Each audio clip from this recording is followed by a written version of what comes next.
Mission Impossible 2? I give that movie 5 stars out of 50.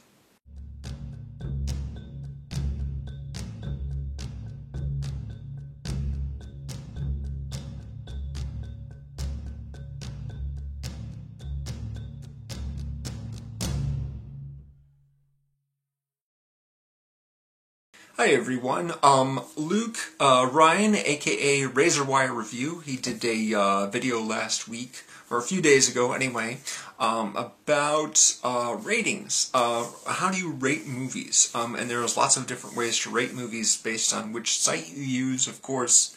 With IMDb, it's like a 0 out of 10. With Letterboxd, I think it's like 0 stars out of or out of 5. You know, it's just like the variations thereof. I think I haven't really been on Letterboxd in a little while. It was actually encouraged, strongly encouraged by a longtime friend of mine to get on Letterboxd and start logging the movies that I saw. Apparently he really needs that for some reason. I don't know. I have to talk to him about that. But I wanted to chime in about that kind of thing.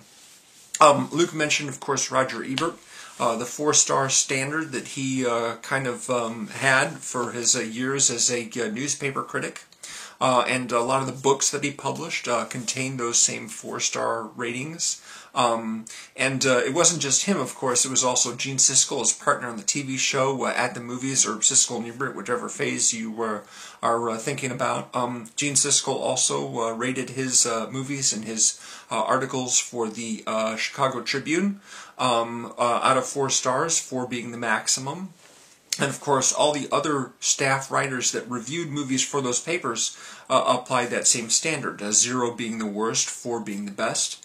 And on top of that, also the critic that I read most was the guy who wrote for my local paper. His name is Dan Geyer. Still writes for a paper called the Chicago Daily Herald. It's a northwest suburban paper, and he's got his own page on Rotten Tomatoes. So anytime I want to see what he's reviewed lately, I don't even need to pick up the newspaper. All I got to do is just go to Rotten Tomatoes and see what are the latest reviews in his feed. And they also used a 4-star system. He used a 4-star system, and all the other staff writers that would review movies instead of him would also use 4 stars. Have used 4 stars, are still using 4 stars. And so that was sort of what I sort of got used to. And whenever I come across a new rating system, be it Entertainment Weekly with their letter grades, or IMDb, or Letterboxd, or some other form, I sort of have to convert it in my head to the 4-star system so that I can really sort of get a better grasp on whether or not it's a recommendation or not.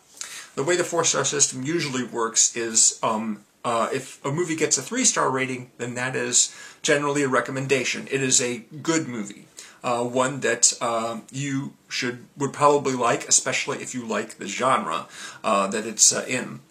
Anything above that, of course, is a strong recommendation. You have 3.5 stars. That's an excellent, very good and excellent film, and 4 stars is, of course, among the very best. That is excellent to outstanding. Obviously, it's, you know, those 4-star movies are the ones that get looked at first when critics make up their top 10 list. At least that's how it works with me. Anything below 3 stars is not a recommendation. If you have a 2.5-star movie, that's, you know, sort of a moderately okay movie. You know, it's got some problems, but, you know, if you're a particular fan of whatever genre it is, whatever type of movie, you'll probably like it. 2 stars is basically an average movie, a movie that is kind of unremarkable. And anything below 2 stars is definitely not a recommendation. 1.5 stars, 1 star, half a star, or bottom of the barrel 0 stars. That is definitely a movie that you should avoid, according to whatever critic is doing, is giving it that particular rating. And that's pretty much the standard by which pretty much all those critics from those publications that I mentioned. And I, of course, having grown up with this system, reading these reviews in the 4-star system, would tend to do that as well. So if I were to look at the IMDb ratings they go 0 out of 10. So I sort of have to basically take any sort of 4-star rating and multiply it times 2 in order to get it. So you'd have like a 0 would still be 0, of course. You know, a 0 is equivalent to 0, but a 4-star rating would kind of be like I think like 9 or something like that. If you take a look at, say, a half a star rating, that would be a 1 on IMDb, and a 1-star rating, that would be the equivalent of a 2. So 4 would probably be an 8 rating, or maybe it would be a little higher than that. I haven't really done the math on that. But then, you know, when you have publications like Empire Film Magazine or Letterboxd that has this 5-star system, 5 is obviously the best and nothing is the worst. But what is 3 exactly? 3, is that really a recommendation? I mean, it's better than the middle ground, but it isn't quite as good as 3 on a 4-star system. A 3-star rating on a 4-star system is a higher recommendation than a 3-star rating on a 5-star system, so it gets kind of confusing there. And when I look at 5-star ratings and I see a 3-star rating, I'm not really sure exactly what it is. It's maybe a little better than average, like maybe 2.5 or something like that. Anything with a 5-star rating or 4-star rating is probably a recommendation. You know, I think I can speak confidently about that. But 3 stars, that gets a little dicey. Like I said, I've been doing, gotten used to the 4-star system, but I really don't give star ratings anymore, or rate them on some kind of scale like that. I have sort of a standard, I guess you could say, for when I make my top 10 lists, and I've got a couple of them here for you. This is my top 10 list from 2014. It's the last one I actually finished. I haven't actually made a top 10 list of movies for either 2015 or last year. I'm still working on seeing some films.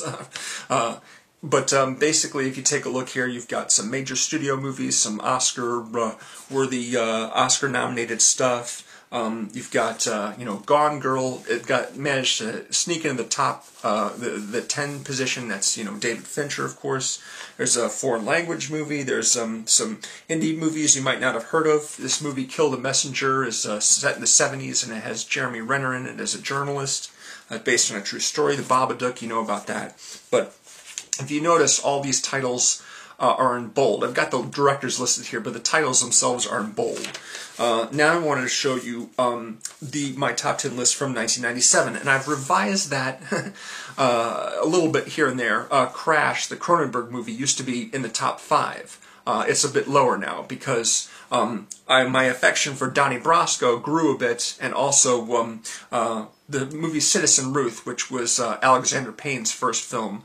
That actually, I thought it was a 96 movie, but actually it came out here in Chicago on my birthday in 1997, so it's a 97 movie, so Crash got bumped down a little bit, a couple others did, but you can see we've got LA Confidential and Lost Highway, the David Lynch film, and as you can see, we've got the top 5 in bold, but the others are not. And that's sort of like the division for me between the highest rating, 4 stars, and the excellent to very good, but not quite as good as the best, 3.5-star rating, which is very good to excellent. And so whenever I see a movie that I really like, I'll put it on this list right here, and if I really, really, really like it, I might put the title in bold. And it's a really easy way for me to sort at the end of the year to say, okay, well, here are all my bold titles, so they naturally go above the regular typeface titles. And so that's sort of like my 4-star, 3.5 stars. But aside from that, I don't bother giving them ratings anymore. No star ratings, no score, 1 out of 10, or percentile, or you know, A through F, that kind of thing. I just don't do it anymore because I just got a little silly trying to figure out, okay, is this a 2.5-star movie or a 2-star movie? Is it, you know, I mean, it's easy to say that movie was terrible, I give it half a star, or 0 stars, or that movie was great, but when you get into the 2.5-star range, it's just like, well, this is a little bit better than average, but is it really worth that extra half a star? It just got kind of ridiculous after a while. So I don't really rate movies anymore that way. When it comes to the very best ones, I'll go, is it a bold-faced title, or is it just really, really good? And that's how I sort of sort my top 10 list. But aside from that, yeah, I don't really rate movies anymore. If you want to see other top 10 lists that I've done, and I've done quite a few of them over the years, I put them all on Letterboxd, actually. When I first signed up to Letterboxd, it was the first thing I did, is basically just make up a whole bunch of top 10 lists for each decade starting with 1990. I don't know how current it is, but what I do know is that most, if not all, of the movies in my lists are designated as not have seen, hadn't seen the movies, according to Letterboxd, because I hadn't reviewed them, hadn't given any of them star ratings or anything like that, despite the fact that I've seen them. I haven't actually given any sort of opinion on the site, so Letterboxd thinks that I haven't seen any of them, which is stupid. And one of the reasons why I haven't really been on that site very much. But I did actually do a review, write up a review and give a star rating to a movie that I just saw a couple days ago for the second time, and that was the Frank Zappa documentary called Eat That Question. I'll leave a link to my page below if you want to check out my Letterboxd stuff. I don't know how often I'll be writing on there. Like I said, I have this friend of mine who's saying, you need to, get on Letterboxd and do ratings and on, or at least keep a diary. Just mark a movie as what you've seen, so I know what you've seen. I'm just like, okay, why is this important? I don't know. Anyway, but it's there if you want to check it out. Also below you'll find my Facebook page if you want to take a look at that as well. It's a great way to leave me comments and send me messages and things like that, aside from the usual YouTube apparatus. Thank you very much for watching. Please do check out Luke's video on ratings, on rating movies. I'll leave a link to that below so you can take a look at that, and of course all the other stuff that he does on his channel, like the Road to Episode 8, his Star Wars series, and the EFC, the Epic Film Challenge videos that he does. Luke's a really awesome guy. In fact, he did the intro.